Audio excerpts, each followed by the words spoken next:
அன்பானவர்களே, ஒவ்வொரு நாள் இந்த வேத வசனத்தோடு கூட உங்களை காண்பதில் மிகுந்த மகிழ்ச்சி அடைகிறேன். இந்த நாளில் ஒரு வேத வசனத்தை காண்பிக்க விரும்புகிறேன். உபாகமம் 28:14. கர்த்தர் உன்னை வாளாக்காமல் தலையாக்குவார், கீழாக்காமல் மேலாக்குவார். கர்த்தர்கிட்ட யாரெல்லாம் நெருக்கமாக இருக்கிறீங்களோ அவங்கெல்லாம் ஆண்டவர் உயர்த்த போகிறார். வாளாக தான் இருக்கிறீங்க, இப்போ தலையாக்க போகிறார். தலையாக இருந்தீங்க, அவங்களை என்ன பண்ண போகிறான்? உயர்த்த போகிறாராம், மேன்மைப்படுத்த போகிறன்றார். மேன்மைப்படுத்த போகிறன்றாருங்க. கர்த்தர் உன்னை வாளாக்காமல் தலையாக்குவார், கீழாக்காமல் மேலாக்குவார். எந்த சூழ்நிலையும் உன்னை கீழே தள்ள மாட்டாருங்க. ஏன்னா என்னுடைய மகன் அவன், என்னுடைய பிள்ளை, என் வாரிசு, விசேஷபுத்திரன் அப்படின்ற மாதிரி ஆண்டவர் உங்களை பார்த்தாங்க சொல்கிறாரு. உன்னை வாளாக்காமல் தலையாக்க போகிறேன், கீழாக்காமல் மேலாக்க போகிறேன்றார். எப்போ ஆக்குவார்னு சொன்னால், இந்த வசனத்தை வாசித்த போது, இன்று நான் உனக்கு விதிக்கிற உன் தேவனாயிருக்கிற கர்த்தரின் கட்டளைகள் எல்லாம் கை கொள்ளும் அளவும் அவைகளின்படி நடக்கவும் அவைகளுக்கு செவி கொடுத்தால் நான் உன்னை வாளாக்காமல் தலையாக்குவேன், கீழாக்காமல் மேலாக்குவேன். பார்த்தீங்களா?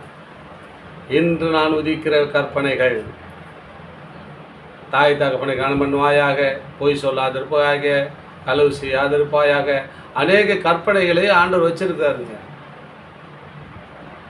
இதெல்லாம் விட்டுட்டு விலகிட்டினா உன்னை வாளாக்காமல் தலையாக்குவார், உன்னை கீழாக்காமல் மேலாக்குற தேவன் நம்ம வாழ்க்கையில் நம்மளோட இருக்கிறாங்க. பிரச்சனை நம்ம தாங்க.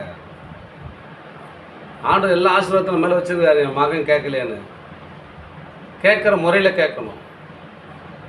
பாவத்தை பற்றி ஆசீர்வாதத்தை போய் கேட்க முடியுமா? முடியாது இல்லையா? அதுதான் ஒரு கற்பனையில் கட்டளைகளை போடுறாரு. நான் பிறரை நேசிப்பது போல என்னை நேசிப்பது பிறரை நேசி அப்படின்றார். ஒரு கணத்தில் தான் மறு கணத்தை திருப்பி கொடு. நம்மளை கொடுக்க முடியுமா? முடியாதில்லை. ஆண்டவர் தான் கற்றுக் கொடுக்குறார். அநேக காரியத்திலே நம்ம கற்றுக் கொடுக்குறார். கற்றுக்கொள்ளுவோம், அநேகருக்கு கற்றுக் கொடுப்போம்.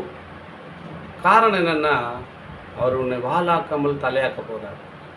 நீ இப்படியே இருக்கிறது கிடையாது. பையன் சபைக்கு வர, சபையில் இப்படியே இருக்காத, சபையிலேருந்து ஒரு சீஷர் ஆகணும், சீஷர் ஆன பிறகு ஒரு ஊழியக்காரகணும், ஊழியக்காரன்னு ஒரு அநேக ரிஷப் விவரண்ட் அப்படின்னு போய்கிட்டே இருக்குமே தவிர நீ அப்படியே கீழவே இருக்காதப்பா.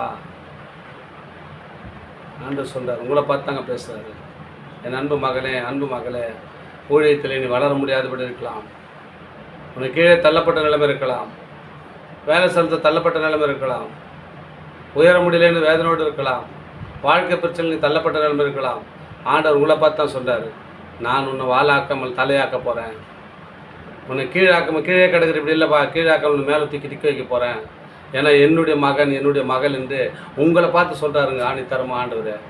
நீங்கள் இந்த நாளில் இந்த வார்த்தை கேட்டுக்கிற அன்பு பிள்ளைகளை, நீங்கள் எல்லா பாவக்கரைகள் அசாபங்கள் உங்களுக்குள்ளே இருக்குமேனால் எல்லாத்தையும் அகற்றி போட்டுவிட்டு அவர் பிரமாணங்களை கை கொண்டு அவருடைய வார்த்தையில் நிலைச்சு நிற்போமேனால் நிச்சயமாகவே அவர் நம்மளை வாளாக்காமல் தலையாக்கி கீழாக்காமல் மேலாக்கி அவர் வாசிக்க வல்லவராக இருக்கிறார். ஆமென். God bless you.